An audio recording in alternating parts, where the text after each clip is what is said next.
If you're prepared to confront your deepest fears, welcome to our world. Welcome to the Horrorscape Chronicles.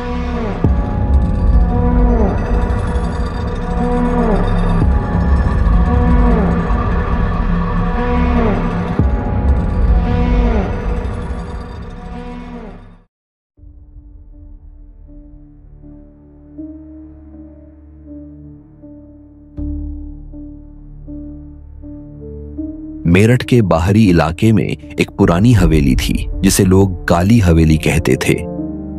लाल ईंटों से बनी वह हवेली अब जर्जर हो चुकी थी। छतें गिरी हुई, दीवारें काली और खिड़कियां और टूटी हुई।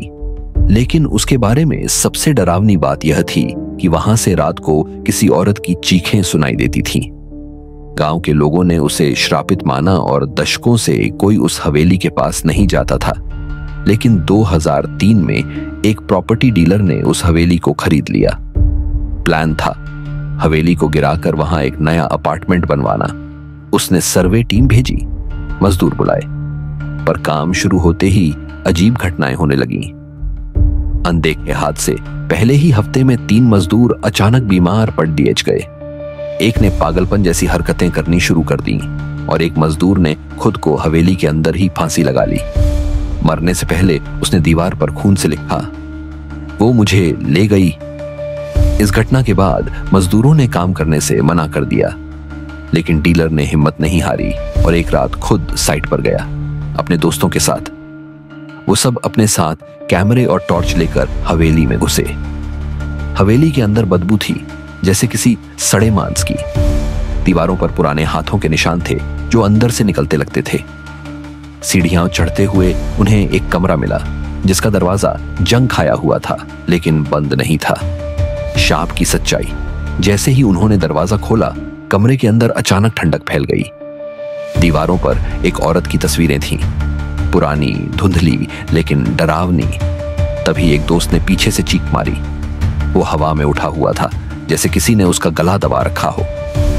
वो किसी तरह भागे, लेकिन जब डीलर का ध्यान अपने कैमरे पर गया, उसमें आखिरी शॉट में एक सफेद साड़ी में औरत दिखी। आंखें काली, चेहरा बिना भाव का।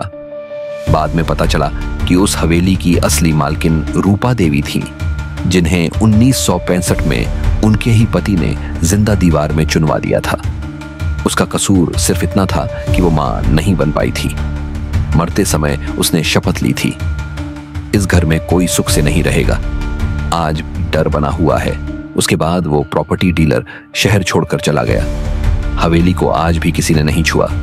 वो अब एक खंडहर से ज्यादा एक चेतावनी बन चुकी है। रात में अगर कोई रास्ता भटककर हवेली के पास चला जाए तो कहते हैं उसे एक औरत की आवाज सुनाई देती है, धीमी, सर्द और गूंजती हुई। तुम भी आ गए? यह कहानी मेरठ में सच में मशहूर है।